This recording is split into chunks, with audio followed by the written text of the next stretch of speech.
Hello दोस्तों, जय हिंद। मैं advocate Shah Faizal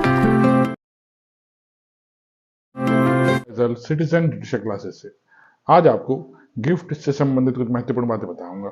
gift deed किस तरह से लिखी जाती है उसके बारे में बताऊंगा। गिफ्ट का प्रावधान, दान का प्रावधान कहां पर दे रखा है उसके बारे में बताता हूं। ठीक। क्या एक बार गिफ्ट करने के बाद उस गिफ्ट डीड को कैंसिल कराया जा सकता है, उसके बारे में कहां पे प्रावधान है उसके बारे में बताऊंगा। कौन कौन सी प्रॉपर्टीज आप गिफ्ट कर सकते हैं उसके बारे में बताऊंगा।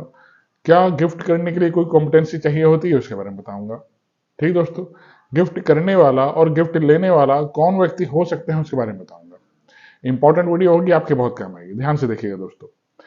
चलिए शुरू करता हूं। देखिए, मेरी वीडियो शुरू करने से पहले हमेशा की तरह आपसे अपील, मेरी वीडियो को लाइक और सब्सक्राइब कीजिएगा दोस्तों। चलिए शुरू करता हूं। देखिए गिफ्ट के संबंध में प्रावधान संपत्ति अंतरण अधिनियम ट्रांसफर ऑफ प्रॉपर्टी एक्ट के चैप्टर 7 में सेक्शन 122 से लेकर 129 तक के सेक्शंस में दे रखा है। इसमें सबसे इंपॉर्टेंट चीज है, जो व्यक्ति गिफ्ट कर रहा है उसे गिफ्ट करने के लिए कॉम्पिटेंट होना चाहिए, सक्षम होना चाहिए, मेजर होना चाहिए, स्वस्थचित होना चाहिए। कोई व्यक्ति जो अनसाउंड माइंड है वो गिफ्ट करता है, या कोई व्यक्ति माइनर है, 18 साल से कम का है, वो अपनी संपत्ति अगर किसी को गिफ्ट करता है तो गिफ्ट डीड मायने नहीं रखती। ठीक दोस्तों, लेकिन गिफ्ट लेने वाला अनसाउंड माइंड भी हो सकता है और माइनर भी हो सकता है। तो गिफ्ट करने वाले को सक्षम होना चाहिए, ना कि गिफ्ट लेने वाले को। माइनर की तरफ से तो उसका चीज आती है, गिफ्ट करने के लिए एग्जिस्टिंग प्रॉपर्टी का ही गिफ्ट किया जा सकता है। जो संपत्ति आज वर्तमान में आपके पास है, आप उसी संपत्ति को गिफ्ट कर सकते हैं। जो संपत्ति आपके पास भविष्य में आएगी, आप उसी को आज गिफ्ट करते हैं तो वो गिफ्ट मायने नहीं रखता। गिफ्ट के लिए एग्जिस्टिंग प्रॉपर्टी होनी जरूरी है, फ्यूचर की प्रॉपर्टी का गिफ्ट हम नहीं कर सकते दोस्तों। चलिए, अब क्या एक बार गिफ्ट डीड लिखने के बाद क्या उस गिफ्ट डीड को कैंसिल कराया जा सकता है? व्यक्ति को गिफ्ट कर दिया जाता है तो गिफ्ट वापस नहीं लिया जा सकता, चाहे वो चल संपत्ति हो चाहे वो चल संपत्ति हो। ठीक। इसका सेक्शन 126 में बताता है कि अगर गिफ्ट डीड को किस तरह से कैंसिल कराया जा सकता है और गिफ्ट को किस तरह से वापस लिया जा सकता है। देखिए, इसे एग्जाम्पल समझिए। जैसे एक पिता है, उसने अपने पुत्र को कोई संपत्ति ट्रांसफर करी गिफ्ट के माध्यम से, और उस गिफ्ट डीड को उसने रिटर्न कराया, रजिस्टर्ड भी कराया।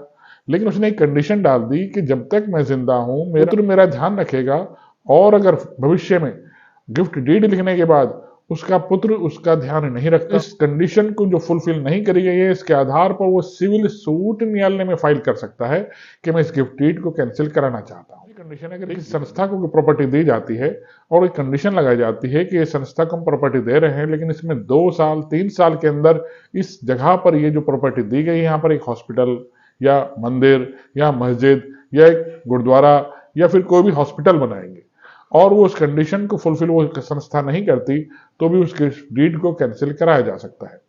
ठीक दोस्तों, लेकिन अगर इस संदर्भ में मुस्लिम लॉ में अलग नियम है।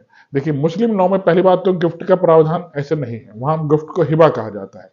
कोई संपत्ति जब वक्फ कर दी जाती है तो उसे वापस नहीं लिया जा सकता। ठीक दोस्तों, ये एक अपवाद है मुस्लिम लॉ के अंदर। और वक्फ किसी कंडीशन वाली प्रॉपर्टी को भी नहीं लेता। आप किस संपत्ति को वक्फ करना चाहते हैं तो कंडीशनल प्रॉपर्टी वक्फ नहीं, जब किसी गिफ्ट की जाती है तो रिटर्न होनी चाहिए और उसका रजिस्टर्ड होना भी आवश्यक है। सिर्फ वर्बली कह देना कि मैं आपको अपनी संपत्ति दान कर रहा हूं या गिफ्ट कर रहा हूं, इसका कोई मायने नहीं होता। जब भी कोई संपत्ति डोनर किसी व्यक्ति को डोनी को दान करता है तो उसे रिटर्न में लिखना होगा, प्लस उसे रजिस्टर्ड कराना होगा। ठीक। अगर उसने लिख दिया गया लेकिन रजिस्टर्ड नहीं कराया तो भी उसके पे इंपॉर्टेंट चीज है, गिफ्ट बिना कंसिडरेशन के होना चाहिए, बिना प्रतिफल के होना चाहिए। अगर गिफ्ट दिया जा रहा है कोई संपत्ति और उसके बदले में कोई प्रलोभन या कोई प्रतिफल या कंसिडरेशन लिया जा रहा है तो भी वो गिफ्ट नहीं माना जाता। ठीक। तो गिफ्ट है बिना कुछ लिए आप किसी व्यक्ति को दान दे रहे हैं, दान कर रहे हैं। ठीक दोस्तों, जब कोई संपत्ति किसी व्यक्ति को गिफ्ट की जाती है तो उसमें स्पष्ट तौर पे उन कंडीशंस को लिखना चाहिए जो कंडीशंस डोनर कंप्लीट नहीं होता जब तक गिफ्ट लेने वाले ने अपनी स्वीकृति ना दे दी हो कि मैं संपत्ति गिफ्ट लेना चाहता हूं। ये भी कंडीशन आती है। ठीक दोस्तों, तो गिफ्ट देने वाला गिफ्ट तो कर दिया लेकिन उसने स्वीकृति नहीं करी तो गिफ्ट कंप्लीट नहीं होता। तो गिफ्ट कंप्लीट होने के लिए, दान कंप्लीट होने के लिए उसकी स्वीकृति भी आवश्यक होती है कि हाँ, मैं संपत्ति को स्वीकार कर रहा हूं। जैसे ए नाम के व्यक्ति ने बी नाम को संपत्ति गिफ्ट करी और बी नाम के व्यक्ति ने स्वीकृति करने से पहले ही वो मर गया, तो उसके उत्तराधिकारी उस संपत्ति में कोई अधिकार नहीं रखेंगे, क्योंकि उसने उसे एक्सेप्ट संपत्ति को अभी तक नहीं करा था बी ने। तो उसके एलार है, उस संपत्ति में कोई अधिकार उनका नहीं हो जाएगा। तो दान के लिए स्वीकृति भी आवश्यक होती है।